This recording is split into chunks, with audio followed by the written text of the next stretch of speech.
Friends, welcome back to the Film Alchemist podcast, the show where we look at movies we love, break them apart, to find out what gives them their magique. I'm your host, Josh Griffey, or at least the guy wearing his skin face. Face skin? You know what I meant. Joined, as always, by my, what do they call him in the title card? Invalid, annoying, rolling down the hill, peeing in a coffee pot, and pod brother.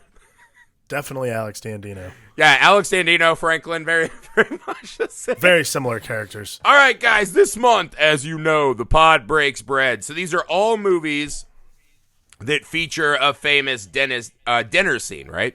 People breaking bread, right? Sharing a meal. Classic. This one, to me, I was like, this is absolutely my all-time favorite family having a meal scene in any movie of all time. So I was so excited to add the Texas Chainsaw Massacre to the list. Now, I told you before the show, we had a little rumble before the show, because for me, I was worried about this show because any movie that's so important to me and ranks so high on my list, I worry about covering because you never know if you'll do it justice or not. Right. And then you hit me with the, I think this movie sucks. And now you have given me new purpose, right? Like all these teens running from Leatherface, I have purpose to stay alive. Yeah, I mean, it's weird. Like, I've seen this movie a lot. Of all, like, the slasher movies, this is bizarrely, like, one that I've seen often enough. And I don't know what it is about. Maybe it's the world we're living in. Maybe I'm just older. But, like, honestly, this is the first time I've watched this movie, and I'm like, oh my God, I'm so fucking bored. Like, I was just like, I don't know what's going on. Cut, pod's over. Wrap up the mics. No, But I'm like, this is good though, because we've got to talk about this because I have to get to the bottom of why I feel this way. Because I don't think it's accurate. Like, this is the important thing. Like, I don't think I'm right. Like, now, that's the problem. I don't want to put you in this corner, right? Because a lot of the people coming to the show recently are friends we've made on Twitter, right, in the horror community. Right. I don't want you to feel like you need to acquiesce, right? I think movie conversations, there's something, I was reading a lot of this, right? We talked about Dr. Sleep. I just saw that to get ready. And there's a lot of this, if you like Dr. Sleep, you have to kind of shit on The Shining, right? Are you Team King or Team Kubrick, this and that? Right. I don't think you have to say that a classic movie's good. Like, I, to this day, don't understand why people like No Country for Old Men. I'm the only one, right? But you're like, that's fine. That's what I'm like. Is it just because the guy says friendo once and there's one good scene in the whole movie? Like, that's fine. We'll do that movie someday, and I'll be the guy who hates it. I don't feel like I need to acquiesce. Yes, we have a lot of friends in the horror community, and it's always nice that they're nice to us. I don't feel I need to acquiesce. What I feel I need to do is get to the bottom of why I felt this way watching this movie this time. Did you ever like Texas Chainsaw? Was there a time you actually liked it? Yeah, there's never been a time where I haven't had vitriol for the movie. Like, there's never been a time where I'm like, that was garbage. Other than like the remake, I hated the remake. But like, you know, it's funny. That is also one of the most popular horror movie remakes. I think it's bad, but like that's like. But, like, I've never had a problem with it except for this time. I don't know what it is. It's so weird. So I was really excited to talk about it because I have to get to the bottom of it for me. Now, I will say I think this. That's what this is. Right? Up top, this is one of my all-time favorite horror movies. I think it's one of the very few movies that is truly dread-inspiring. Because people always do this thing, right? Like, well, Michael Myers is scary because he's real. No, he's not. He got fucking shot 8 times by a bald old man and just walked away. Like, that's not real. And in part 2, like, nothing is real about Michael Myers for the rest of the series, right?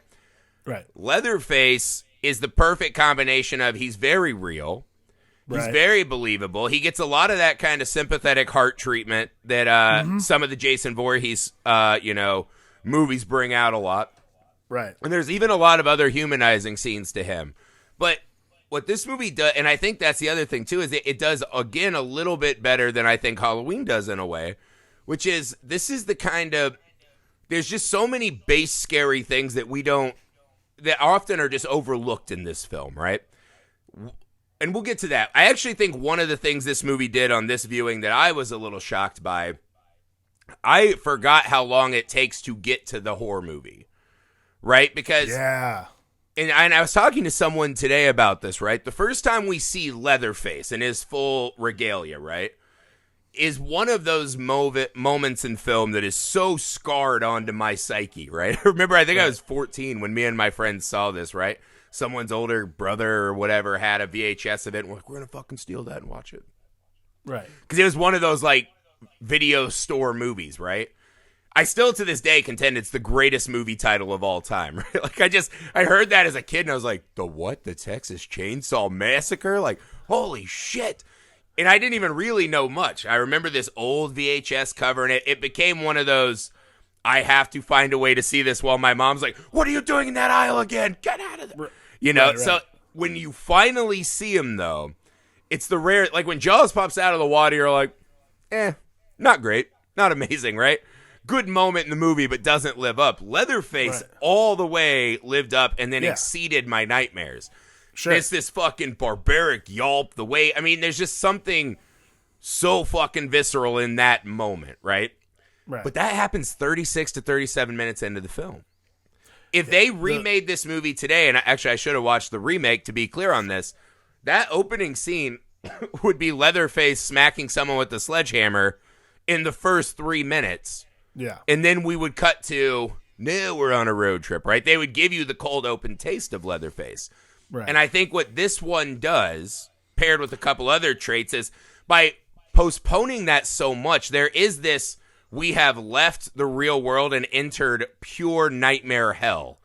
Because you get the first Leatherface, and then when she's just sitting in the bone room, you're just like, these people they're not following the pact.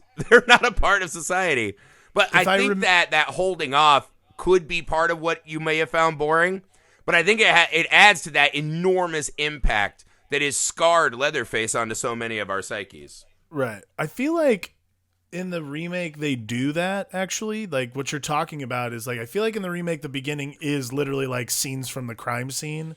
Because, like, look, this is easily, like, this is the thing. Like, there's pieces of this movie that I fucking love. Like, we've talked about, like, opening crawls and opening dialogue explaining, like, the setup for the movie. This is easily my favorite. Oh, my God, yes. I was going to say the same thing. It's my all-time favorite. One, it's John Larroquette, which is just, like, got the greatest, like, tonight on Dateline. Like, he has one of the greatest, like, Dateline voices, but his, like, description of everything is really, really, it sets the tone is set so well. Well, what is crazy is they play it, and this is kind of Blair Witch before Blair Witch, right? Where you can almost get that feel of, wait, is this real? Did this really fucking happen? Well, yeah, like they set it up like it's a real thing. And then they cut to this police thing, right? And this has become one of the iconic moments that the camera sound in the flash, right? Of just these, because you only get flashes, these glimpses of carnage, right? No idea what it is. But so already you're in this, what the fuck is happening? It cuts to this hard red, Texas Chainsaw Massacre. And then we just do this slow pull out on two melded but rotting bodies tied to something. And again, we go to the newsman. Recently, some mausoleums and crypts have been raided. Who's taking these grandma bodies? What? And it's a really long pull out. So what you get is, this could be real. Here are some glimpses of something scary. Now look at this thing that my eye to this day has never deciphered all the way what's happening. I was like, is his head popping out of the other head? Did they melt them together? It's so weird. Yeah, and this gets back to, there's a lot of this, Banksy style performance art with all of these bodies and stuff again. But it's that kind of scene, and I think this is what the opening does so effectively, is it mixes this. There is a huge feel of true crime newsreel. Mm-hmm. And then they cut to these horrific images that are almost hard to comprehend, right? Right. And then we just spin, and the next step is, I think, one of the, I guess you would say in a low-budget film like this, almost a necessary evil, right? This is one of those movies where I think you could follow the David Mamet, cut the first 15 minutes out. You can't cut the last 15 minutes. There's no fat on the last 15 minutes. Yeah. Chewed to the bone is the ending. But you could cut the first 15 minutes after that, mausoleum shot, right? Because we meet the teenagers, and to this day, I've seen this movie 20 times. I still don't really know who any of them are, except for Franklin. Right? Yeah, but it's because Franklin has a really distinct look distinct look. The Horatio Sands. And he's in a wheelchair. He's the only one in a wheelchair. Got it. Can we Copy talk? that. This is something that struck me because I remember this was part of Joe Bob's The Last Drive-In Marathon. Right, his series. It wasn't part of the first one, but it came later. And he talked about this because we were on Twitter just roasting Franklin, right? Like one of our biggest tweets ever, I was like, would you rather spend a night in Leatherface's meat hook room or 1 hour in the van with Franklin? And it was like 100%. I'd rather stare down Leatherface, right, than be in a van with Franklin. Right. On this viewing, though, I was like, how did this happen? How did Franklin become the most hateable character in this movie? Because if we're being honest, one, the fact that he's this invalid, right? In his opening scene alone, there should be some form of sympathy. I actually found Franklin somewhat sympathetic on this viewing, but he's so hated. He starts off, he's having to pee in a coffee can, and they don't put the brakes on, and just the wake from a truck sends him rolling downhill. Yeah. He gets Mac and Mead. Yeah, well, you get the feeling that there's a lot of laughter happening on top of the hill with the working leg crowd. It's just fucked up, right? But what I noticed is there's a lot of these moments of fucking poor Franklin, man. He gets his fucking arm cut. He gets the voodoo photo of himself. The scene when they just leave him outside is they're like, let's go explore Grandpa's Airbnb, the worst 1-star Airbnb of all time, with the obnoxiously loud spider colony and murder rooms. Right. And Franklin's trying to roll into this fucking hovel. It's one of the most entertaining scenes in the movie because he's just like, they didn't stop. They just kind of let him do his thing. And like he has that whole bit in the middle. I can't remember I can't remember now. Is he crying or pretending to laugh or something like that? It's on the verge of, because what happens is there's actually a beautiful shot. This movie is way more beautifully photographed than people give it credit for too a lot. But he's trying to roll up, so there's this look from like this desecrated place, right? This rotting porch of his grandpa's house. And he's just out there trying, he's trying to roll in. And he gets in, and the first thing he hears is the able-bodied fun happening everywhere. A little hanky-panky tomfoolery afoot. And he rolls into the house that was a place of happiness for him, and now is misery. And this is when he does his Porky Pig Fury moment, right? Yeah, he's like, Franklin, come along. That's what it is. But I was like, this is not, I think a lot of that kind of moment and his whininess people hold against him. Totally. Imagine that fucking moment. To be fair, though, he absolutely deserves to be whining because literally everyone leaves him alone. Not only that, he's fat. It's hot as shit. I'm a fat guy. When it's that hot, and this is a non-AC period in life, there's no joy that can happen in my life. Not only is he in a wheelchair and it's hard to get in the house, he also, just remember, someone cut himself with his pocket knife in front of him, then slashed him with a straight razor, then voodooed his Polaroid. A lot of bad shit has happened to Franklin so far. Franklin's underwear are filled with dirt. His pants are covered in piss. His arm has guaranteed 100% infection, right? And now he's just sweating, right? And he's tired and just listening to someone about to fucking bang his sister. And what's he supposed to do? Be like, well, I guess I'll roll on down to the water hole and fill it with tears. Sorry, guys. I don't know why Franklin became so hated. This is actually something.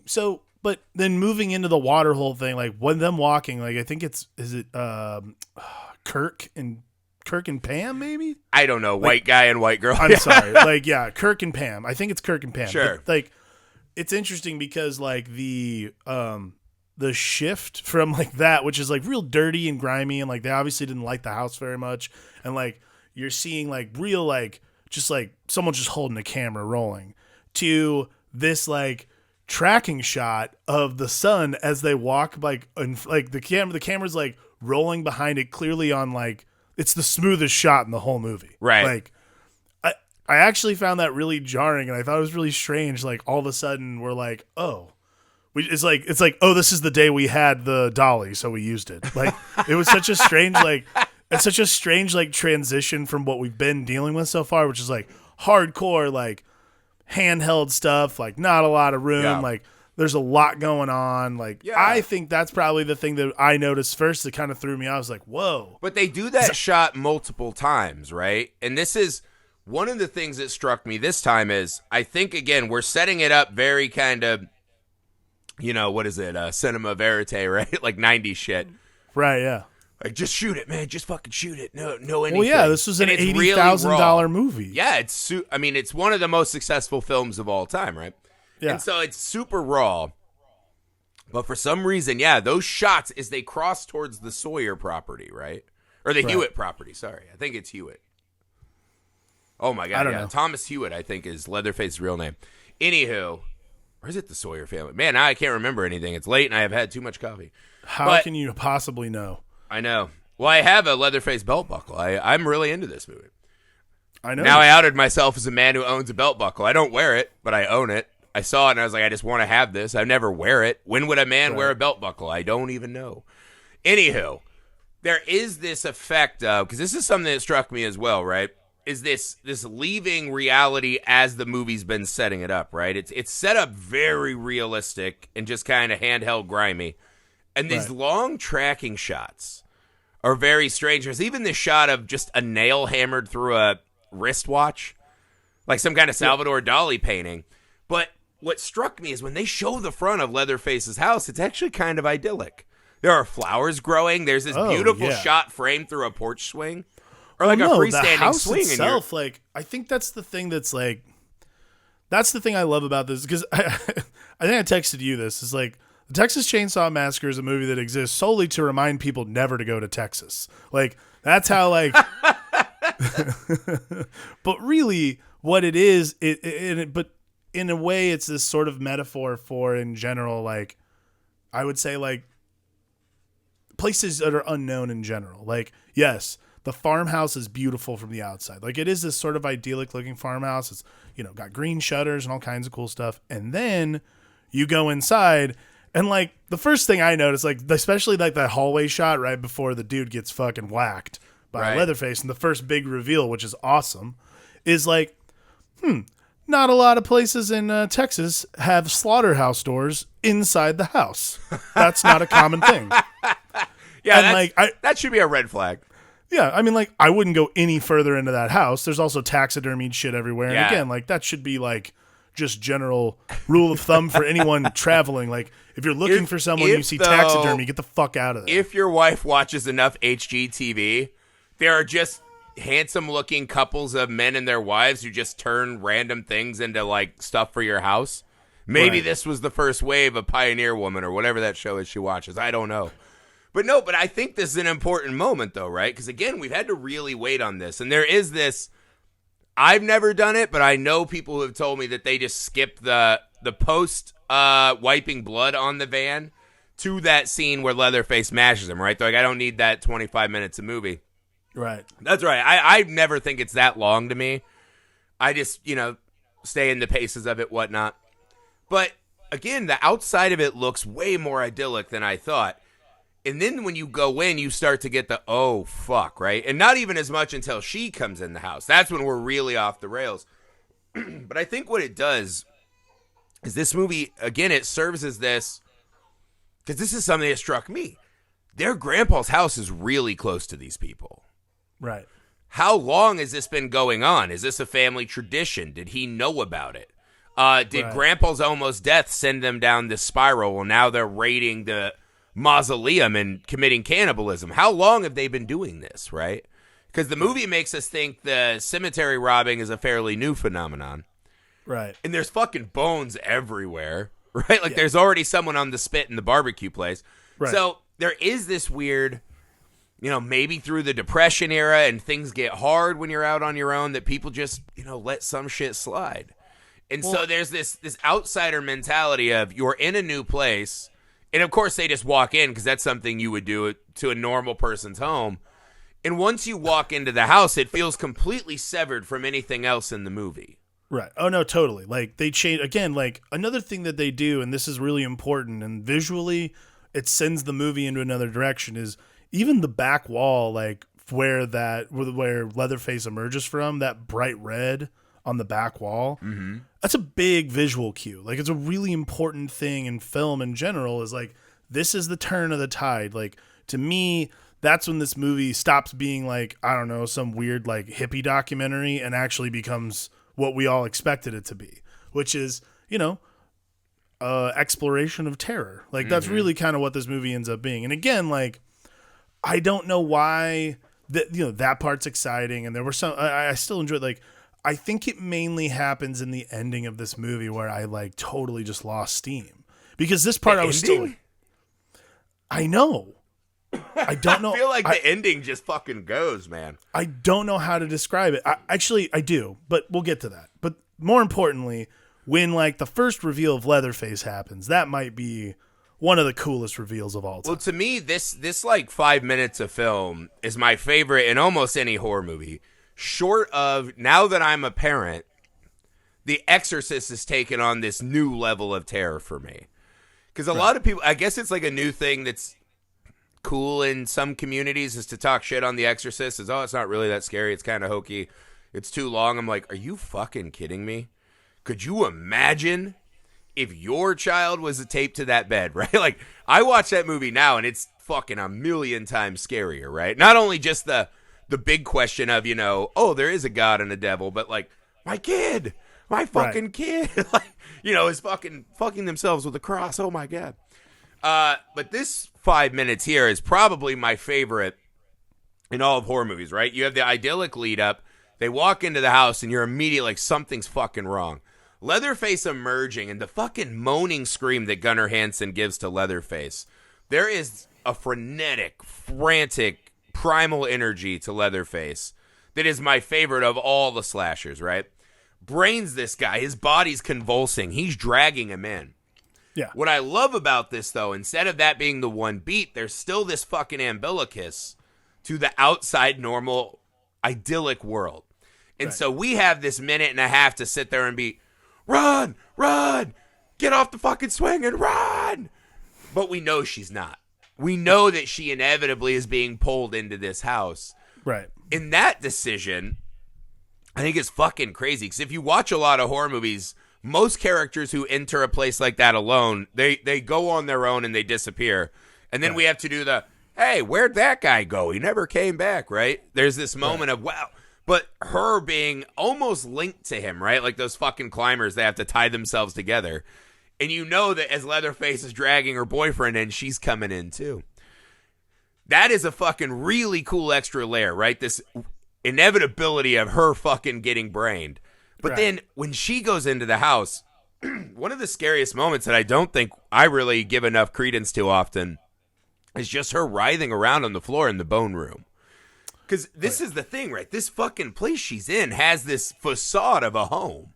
A place not unlike the grandpa's home they were just exploring, or a home she lived in.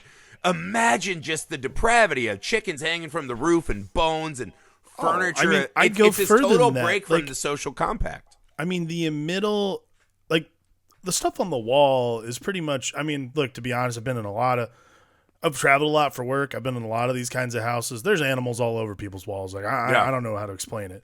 The thing that I think throws you for a loop and kind of changes the whole thing is all the chicken feathers on the ground. Like, that's the shit that I think sets it off and puts it into another world. Because again, like, you're right. It is this sort of like umbilicus. Like, the house itself is idyllic. Like, it's a farmhouse. On the outside, nice. If you take away the, like, you know, the graveyard of cars and shit like that. Sure. But it's the a very farmhouse. front like, facade is actually nice. No, it's nice. It's a beautiful farmhouse. Like, I'm sure, you know, there's plenty of places like that in the world, and that's part of life. And then you get inside, and it's a fucking horror fest. But that's like the whole point is the guts of this house are so rotten, like in every respect too, because like that's where the meat hook room is. That's where, I mean, like, just leaving chicken feathers on the ground, and this woman is just writhing in agony of just like fear. Like, that's the part that I think is really something else. Is like the thing that this movie does so well, that literally absolutely 1000% no other movie had did it before it, is put you in the driver's seat. Like, until this movie was released, what, in 1974, 75, something? Yeah, 74. The movie came out in 74. Until then, really, like, we were trying to make movies that were like I feel like this is the first one that really puts you in the driver's seat of fear. Like, you're 100% with these characters the entire time because you don't know what's going to happen next. Like, Rosemary's Baby is one of those movies you see and you're like, oh, that's really scary, but it's also very elegantly made and, like, you know the actors are actors. These are no-name actors. There's a real power to casting people who you don't know. Because also, then the weird it makes part it of real. yeah, no, I agree with that totally. Like, no faces in horror movies work really well for me. The thing about that separates us from Rosemary's Baby is I have to imagine there's at least a 40 to 50% of the audience that's like, I do that.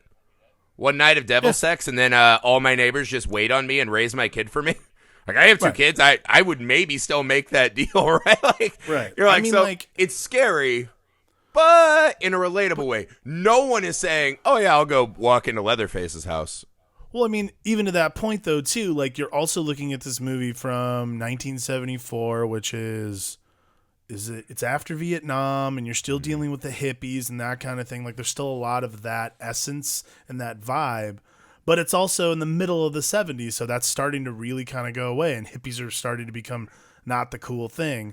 So, like, I kind of interpret that as, for me, like, when I watch the beginning of the movie, like, the reason there's a groan factor is because, yes, Franklin is annoying as hell, but at the same time, like, everyone else is just, like, looking for a good time or whatever, and you're like, haven't we seen this shit before? Like, half the time you're like, that's a fucking porno. I know it is. Like, you're just like, and then again, you get into the farmhouse and shit goes off the rails and changes into a different movie. And that's where I think you relock people in, because you're right. There's 25 minutes of this movie that I would never watch again, simply because, like, I'm like, I don't need any of this at all. Like, none of this is consequential to me knowing what's going to happen later in the movie. Right. But, and I think what happens is, though, I think that breathing period is wildly important because, again, there aren't movies nowadays that really make you wait a lot, right? Right. Like, it's just horror movie mandate now. You have to open with a big scare and then, a scare every 6 to 8 pages. Like, that's just how we do them now. Right. And I feel audiences are getting more and more ADD. So the fact that this movie kind of happens, and we get some images at the start, and then they give us the van ride, which is scary enough, right? Just bringing someone into your van who has a fucking fox necklace purse that's full of all this weird shit. And this is what the movie does, though, is taking people who are not a part of society and injecting them into places with civilized people and forcing these people to confront the fact of, oh, fuck, dude, this is law of the jungle.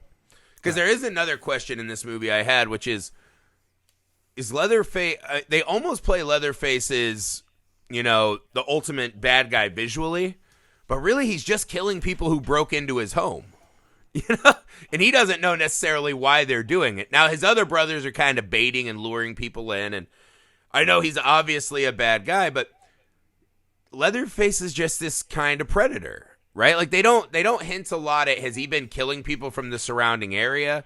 Is he the one that killed Grandpa? Because there was the bone and feather thing on the pillow.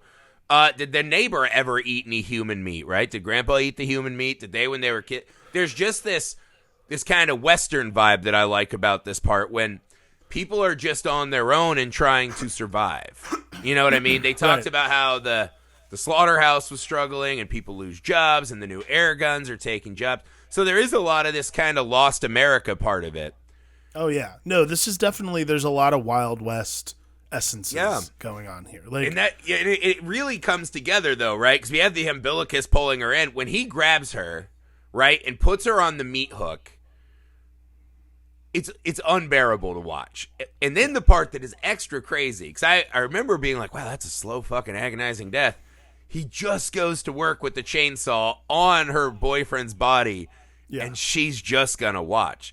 In fact, we know that she lives through it because she's still kicking around in the fucking freezer a couple hours later. So it's just this unbelievable, world-shattering moment that happens, almost 40 minutes into the movie. And I think that kind of build-up, right? Like, you get an idea from the van, you're like, oh, Jesus Christ. But there is this, well, he's a hitchhiker, right? Like, nowadays we all know, no, you never pick up a hitchhiker, ever. We've seen enough of these movies. But you're like, all right, maybe he's just a one-off. When you get to Leatherface's house, I think, like you said, right, the slow tracking shot into this, just, throwing a biggest boulder you can into a serene pond. Right. It just takes on this fucking diabolical life that, so few movies ever get to that level of dread, which I think is incredible. Sure. I mean, I think that, like, the most important thing about this movie, especially going into, like, what I would, again, this movie's only 120, this movie's only an hour and 23 minutes long. Rips. Like, it's tight, I think that going into what equates, because this is really kind of like, once you get to the meat hook thing, that's like the ending of the movie is like the eventuality of the ending is so rapidly paced, it feels like sometimes. Like, I don't feel wasted minutes towards the end of this movie. I think the thing that dragged me down this time, and actually the more I thought a lot about it today, because I'm just like, I've watched this movie a lot before. Like, I've never watched this movie and been like, oh God, not this movie again. Have you ever watched it by yourself before? Yeah, I've watched it before. I watched it by myself before. No, but I mean, because this is a group movie a lot. Like, people love to inflict this movie on other people who haven't seen it. Well, and I don't know, but that's like, I've been spending the day like, literally, I've been on tech scouts all day for work, and I've been like trying to figure out in my car, I've been speaking aloud, like, what is wrong with you? Like, you've watched this movie before. Like, you haven't had a problem watching this movie multiple times. Why was this viewing like so just like kind of like, why were you not into it? And I thought a lot about it, and I was wondering, like, well, it's not, I think it's the screaming at the end.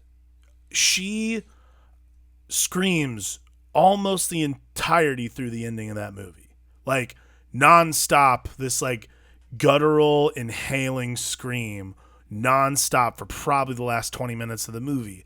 And I thought a lot about that and like how I was going to approach it tonight when we were talking about it. I was like, what is it about that like not just like threw me off and made me think, oh God, I don't like this movie, because it was just like repetitive. But the more I thought about it, the more I realized how insanely vital that is to the ending of this movie. Like, how important that audio alone, like, you could have absolutely no other audio in this movie within those like probably last 20 minutes, like from the dinner scene down. You could have absolutely no audio except for her just like wheezing screams through the end of the movie. And it's so primal and important to like understanding like what it is that this person is going through. Like, they're on such a journey that they have absolutely no control over. It's both like claustrophobic and terrifying and all these other things, like, but I'm sitting there watching it, and I think that's what it was just hearing her scream constantly. I was like, I'm exhausted for this woman. Like, I'm tired. Right. Well, I think that's a great point, and I do agree with you. I think it's intentionally off-putting, right? I think you could even remove the audio sound of the chainsaw, like you said, right? What you need is this woman helplessly screaming into the jungle. This is the first fear of man, is that I'm alive. I don't understand why, but all I want to do is stay alive. And there are things out there that want to take my energy for themselves, right? That's why we're afraid of the dark, because in the dark could be something that wants to eat and kill us. That is our first fear, is that we are only here to be food for others, right? Wes Craven tells that great story that, helped him on his horror movie trajectory. Is he's like, he remembered, I can't remember if he stepped on it or hit it with a BB gun or threw a rock at it, but he maimed a rat. And as this rat was laying there mortally wounded, just furiously, desperately trying to find a way to be whole again. And he says he'll never forget that rat screaming and so desperately clinging to life. And I think that's what this movie is about in the biggest way, is not only that, but there's this kind of explorer's mentality too. What is beyond the edge of the map, right? They used to draw sea dragons out there and shit. That's kind of what, the Hewitt family is. Right. Yeah, totally. They exist outside of the world as we know it, but they're also on the map, which is extra scary to think that those gray areas exist in our midst. And what I love is that the insane screaming and because this is something I had forgotten too, the way they shoot that dinner scene is fucking insane. And even before the dinner scene, right? Grandpa's first taste. Let's call it that scene. Because they started a little bit when she runs upstairs and finds Grandpa, who is not quite a corpse, but pretty fucking close. And Grandma, who is all the way a fucking corpse. Right. Maybe looked like had her heart cut out or something. Very weird on that front. But you start to get this, there's another level to this, right? And as she escapes the house and is fucking beaten by a broom, and maybe the weirdest scene of the movie, right? Just, I'm going to fucking beat you to death with this fucking broom. Yeah. I've never seen anyone get knocked unconscious by 200 broom strikes, right? Wild scene. When she realizes she's been betrayed, right? Also, 101, if you're going to be the betrayer, maybe knock her out or have her turn her back before you pull out the burlap sack and rope. That's poor kidnapping technique. Right. Anywho, he gets back to the house, right? And this is where the shooting just goes insane. But before we do that, there is one scene I found wildly important in this one, and I think this is another reason why this movie resonates even more to me, is they give us the scene of Leatherface being victimized and bullied. Yeah. When that guy, this little tiny man, comes in, and there's just this fucking mountainous, gargantuan murderer that we watch put a lady on a meat hook and club people in the face and chainsaw a body, immune to the screaming of this girl, cower in fear as this little old guy comes and just fucking hits him with a broom handle. And you see him, he fucking runs away and cowers. That scene is wildly powerful. And you rarely get this movie in any other, or this scene in any other slasher film, right? Right. You know, Scream became we're rich white kids who were bored. You know, that's kind of the Scream traumatization. Scream also, and then Michael Myers is like, I was just a kid. And Jason Voorhees is a bit supernatural. Right. This is one of the slasher icons who, even in the prime of his power, is still fucking afraid. And the fact that Leatherface is still afraid adds a whole extra dimension onto this character. And it's one of those scenes, I didn't realize it. I had totally forgotten that scene until I rewatched it on the Joe Bob Marathon. But that scene, to me, that's the kind of extra. I think there's really top-notch, subtle storytelling happening a lot in this movie that gets kind of washed aside in the, the frantic hitchhiker and the pure chaos and maliciousness of the movie. But there's a lot of really, really good, subtly scary moments in this, right? Totally. Seeing Leatherface brutalized, and then we cut right to Grandpa sucking on the finger is one of the all-time traumatizing scenes in the world to me. Did you know that was real blood? Was it really?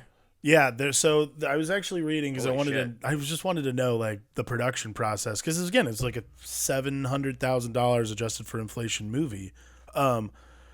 There is apparently every actor was told. First off, every actor and crew member was told that some of their pay would be deferred until after gross box office, which is hilarious. Secondly, almost every actor was told at some point that they would be injured just by pure happenstance. And this was one of the scenes, when they cut her finger, apparently that is real blood. That's an actual cut to her finger. Was he drinking the real blood?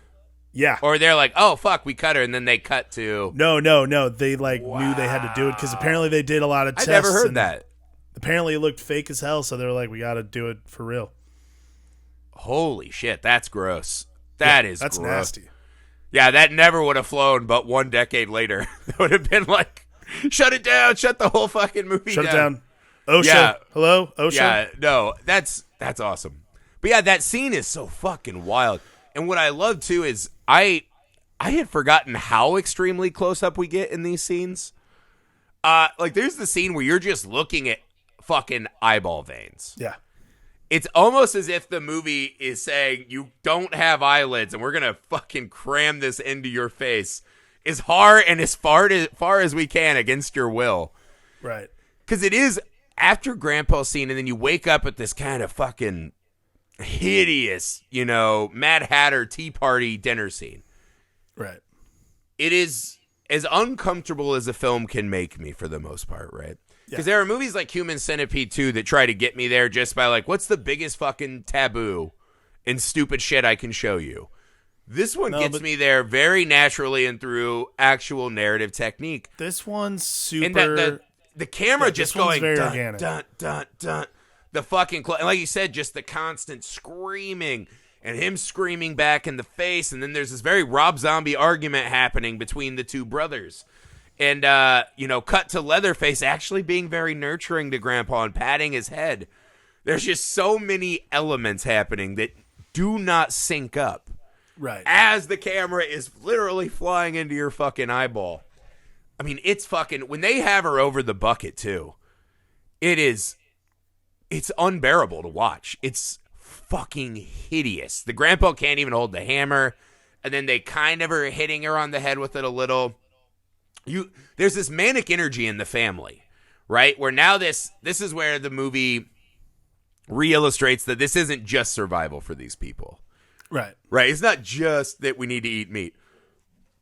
There is something so vile about this scene that when she jumps through that window, it's kind of a nice misty morning, that might be the best orgasmic cinematic feeling you could ever have. You can almost feel the cold air hit your own body. Right. Where you're just like, Jesus Christ, thank you for getting out of that fucking house. Granted, we restart it pretty fast.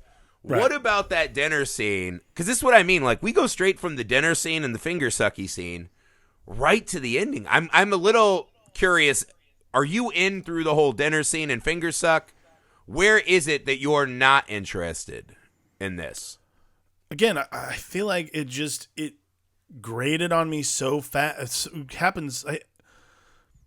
Finger sucking, obviously, I'm in. Like, fetishes aside, let's talk about the movie. Let's talk about the fetish stuff.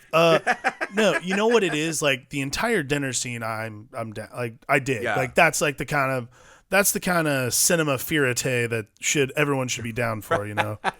I think it's after she jumps out the window and starts running down the street. I'm like, I've never thought this watching this movie before. But, like, when she jumps out the window and she starts running and they do the whole thing and she gets to the road with the truck and everything like that, I was just like, can we be done? Like, I've just been through so much with this woman. Like, God damn, like, just, I'm over it. It feels a little Return of the King, as you're saying, right? Kind of, yeah. Like, I was just like, why didn't we just, like, it was so bizarre. I've never had that thought watching this movie before, but I literally was just sitting there just going, like, this has got to be done. Like, we've got to get over. We got to be done with this. There is a bit of staging that I don't love, which is she's limp running. Yeah. And Stretch is just like doing the little slices. I like the way they use the death by 1,000 cuts kind of thing, because it explains away what is clearly wildly slow camera running, right? And it's just off-putting. You're like, I want to see I want you to match the ferocity of what I just saw, right? You give me the moment to breathe. Now drag me back in. Whiplash me back in. And seeing them all kind of saunter down the driveway. Right. Not the best. And then it does feel... But this is where I would push back slightly. The staging of Leatherface just grating the trucker door. I mean, seeing his brother get run over, that's funny. You're like, all right, that's one way to do this, I guess. Sure. Not ideal. They get in the truck, right? The trucker grabs a hammer or a wrench, and they just jump out the other side like fucking Scooby-Doo. I was like, stay in the truck. Stay in the fucking truck.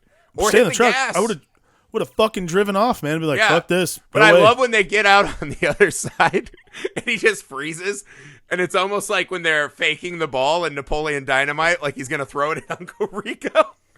And the Leatherface like, don't do it. And he gets drilled in the face. Cuts his own leg, right? The other car does the weirdest U-turn of all time to pick her up and almost stalls out. The truck driver just leaves. Like, he's just on foot now, right? So we can just assume he's dead after the movie. Or he quit. He was just like, I quit. And he, like, walked to the next town or something. Like, cause, I feel like they're going to catch him before the next town, right? Oh, yeah? Well, I mean, he's out. Now he's wrenchless in the fucking Texas wilderness. Like, they're just going to get in a car and find him. Like, where's the only trucker wearing the bright orange shirt who's exhausted and confused as hell? Yeah, I mean, I think that was my sort of issue, was the ending of this movie, which that particular part of the ending, I'm like, I've done this already. Like, I'm tired of like, right.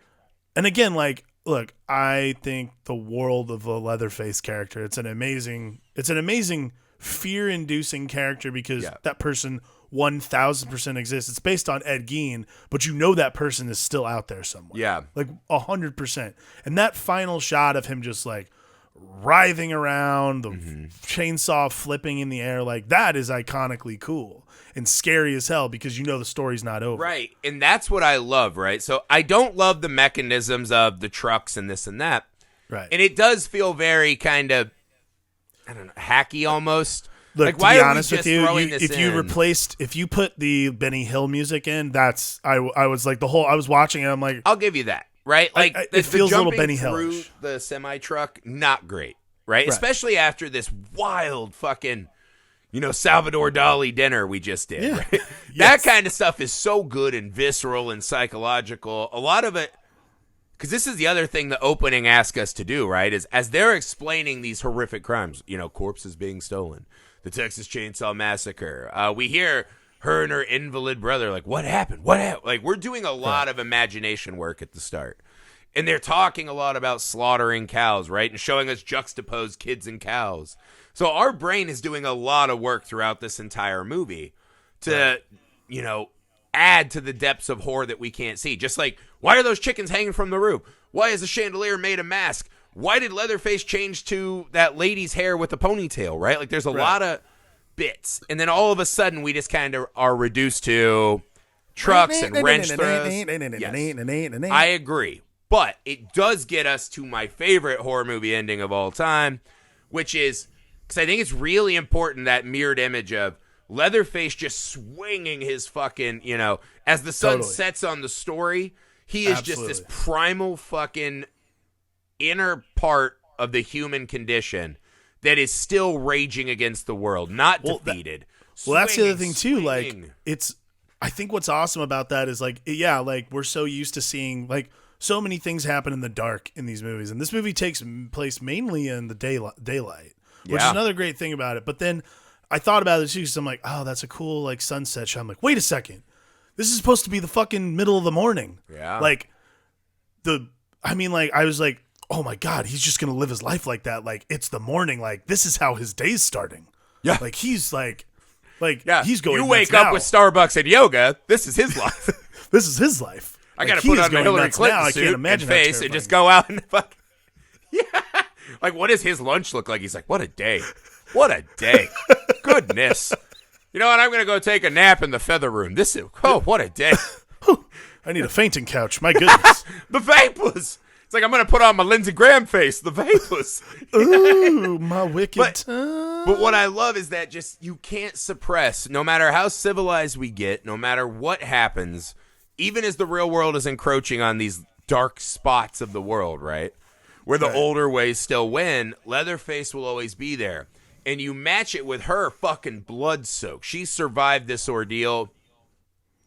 And not that she's drawn blood herself, but you get this sense of her reveling in the carnage, right? That in a way, by the guy getting run over and Leatherface getting cut and hit with a wrench and she gets out of there, starving him of his meal, she has this first rush of that primal joy that Leatherface probably experiences, right? There's this simpatico emotion to the worst moments of Leatherface and the Hewitts.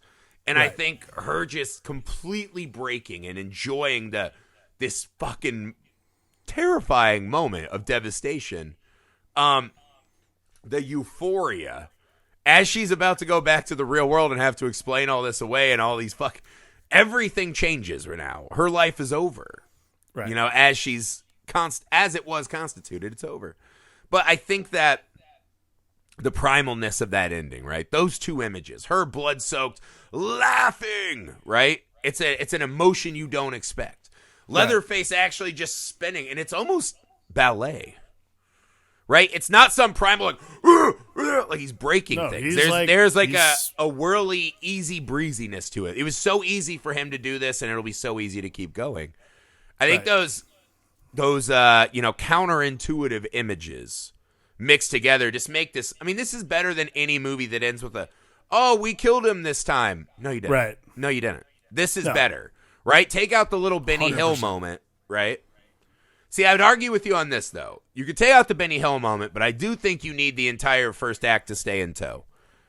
I'll give you that. I think especially for a first viewing, the time for your brain to be, because this is the other thing, the title alone, the Texas Chainsaw Massacre, sets you to work before you even are able to watch it. Right? So there's a lot of time of you doing a lot of work that leads to this kind of thing that I think is one of those cool reveal moments that we just are pretty much never going to have in horror movies again.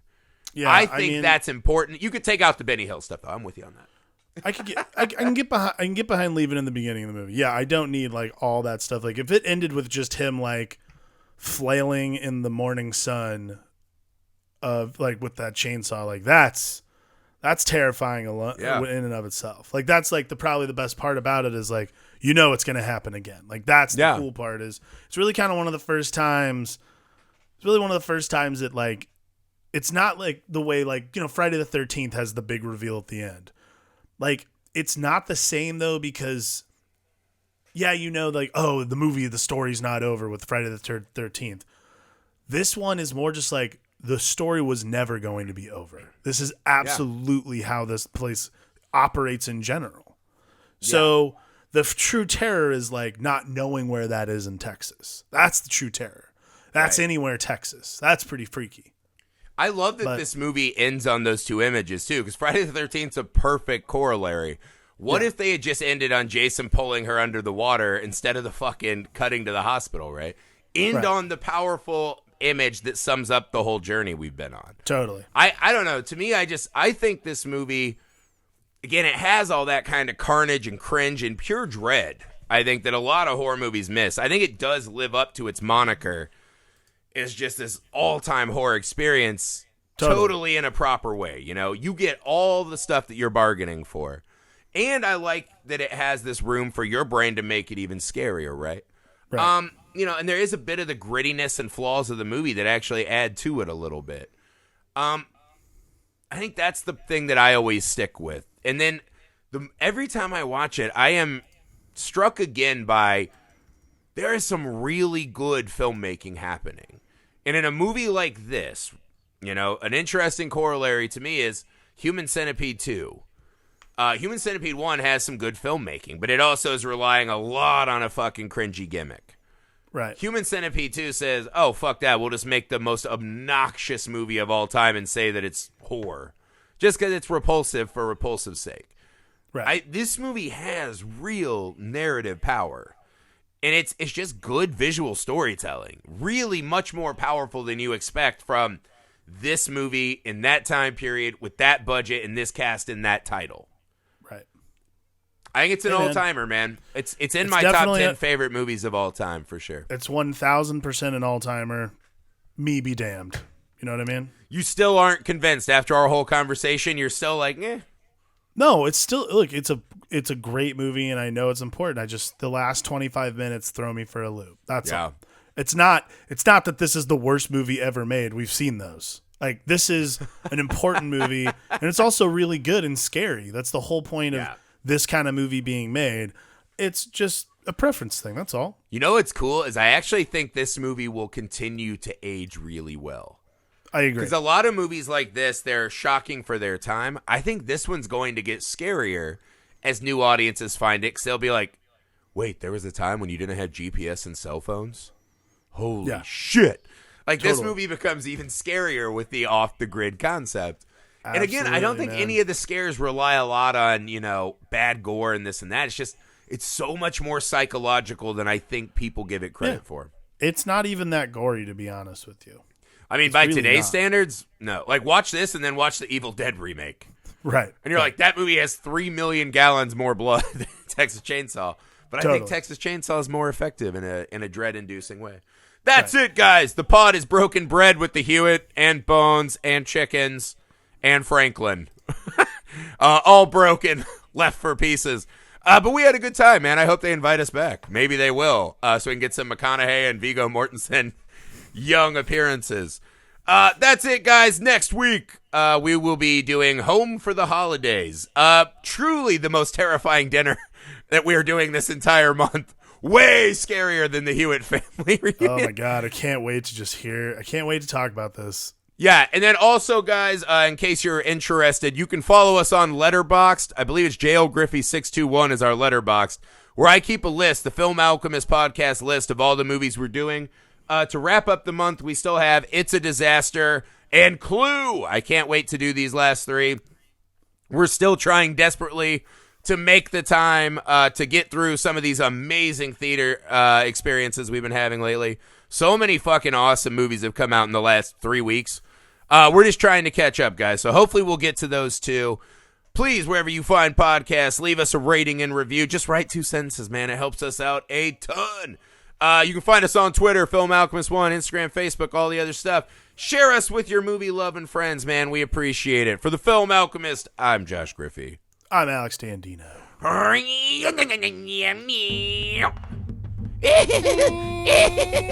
Okay, scarier sound. Franklin's Porky Pig whine. Leatherface's chainsaw. Come along, Franklin.